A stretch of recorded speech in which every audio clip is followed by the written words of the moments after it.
Ugh. Hello Electroheads. This is the Etwow GT 2020.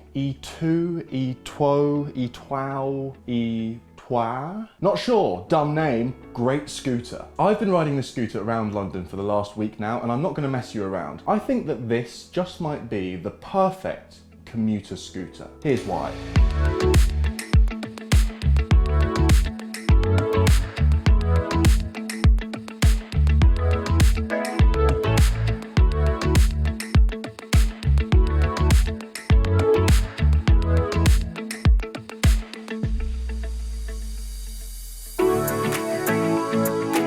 So what is the recipe for a great commuter scooter? By which I mean a scooter that will primarily be used to run around a city. Well, first and foremost, it has to be portable. You need to be able to fold it up easily, carry it around, and bring it with you on public transport if necessary. Otherwise, you may as well have gotten an e-bike and had a nice comfy seat. The good news is the Etwow GT passes all those tests with flying colours. It folds down easily, and at 13 kilos, it's about as light as e-scooters get. You wouldn't want to be carrying it around for too long, but in terms of taking it into a supermarket or carrying it up the stairs to your office, you're going to have absolutely no problems. I'm also a huge fan of just how stealthy looking the Etwow is. I think from a distance, this could easily pass as a non-electric, or as I like to call them, acoustic scooter. And that is an especially good thing if you happen to live somewhere where riding an electric scooter isn't technically legal yet. Of course, there are plenty of other scooters that offer a lightweight, compact package, including the world's most popular scooter, the Xiaomi M365. And at around £1,000, give or take, this scooter, the E2, costs more than double the Xiaomi. So the big question is it worth all that extra money? Yes. Yeah, it is. Yeah.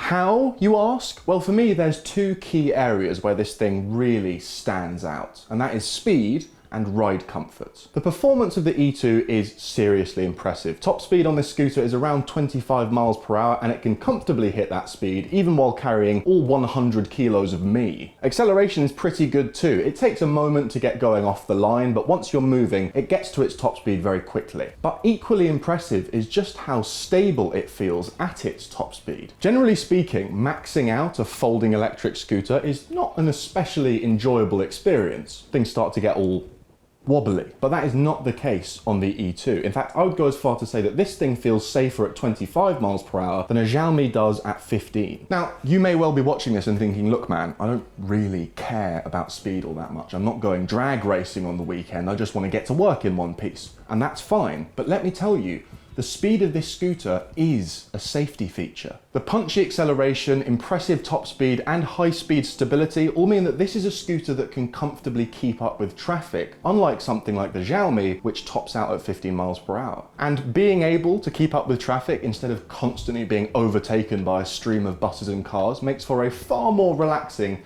and considerably safer scoot. As for ride comfort, this is the E2's party trick, because you would never think it looking at this thing, but this has full suspension, shock absorbers front and back, and it's brilliant. Even as I sit here looking at this scooter right now with its little tiny scooter wheels, I can't quite believe just how capable this thing is on uneven terrain. Bumps and cracks that would throw you off lesser scooters can be taken full speed on the E2. I've been jumping it off curbs, I've even done a spot of very light off-roading, and it has taken everything in its stride. With its outstanding performance and handling, the E2 is a scooter that feels at home sharing the road with larger vehicles, and that is something I just cannot say for cheaper scooters that I've tested, like the Xiaomi, that don't have suspension, meaning that every crack in the road might be your last, and they can't keep up with traffic because they're not fast enough. And frankly, I think on those two attributes alone, the E2 more than justifies its price, but there are a few other things about it that I really like.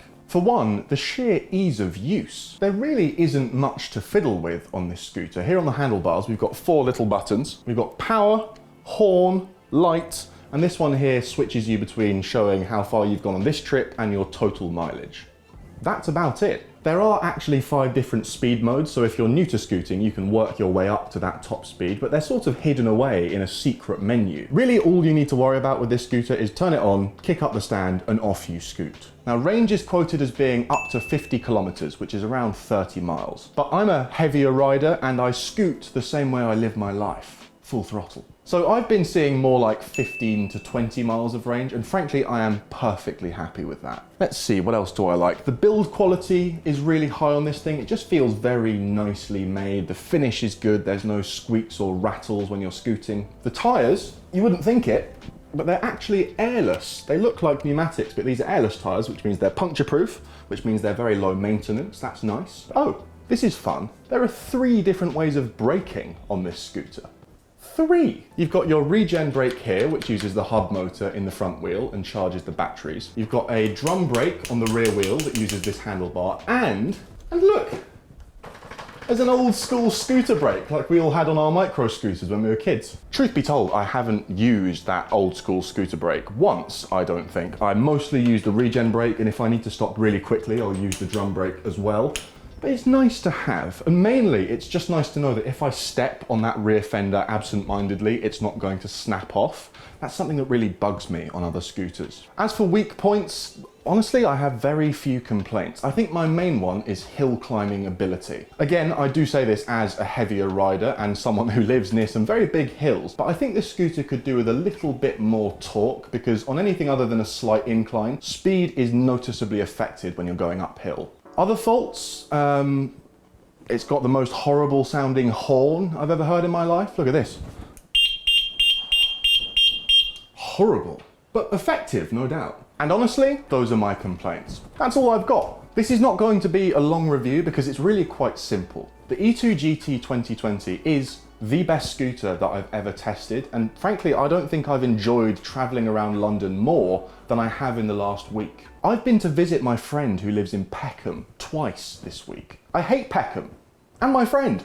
I want one of these so badly, and I really think if people had their first scooting experience on something like this, instead of something cheaper, slower, and with no suspension, there would be a lot less debate about whether or not scooters should be allowed on the road. This is a scooter that should be allowed on the road. If you're new to this and you're currently looking into getting your first scooter, I realise it must be tempting to go for that budget Xiaomi M365 that you've seen everyone else riding. I know that this scooter costs more than twice as much, but I am telling you, it's worth it. Your safety is worth it. And on this scooter, which can keep up with traffic and has proper suspension, you are safer.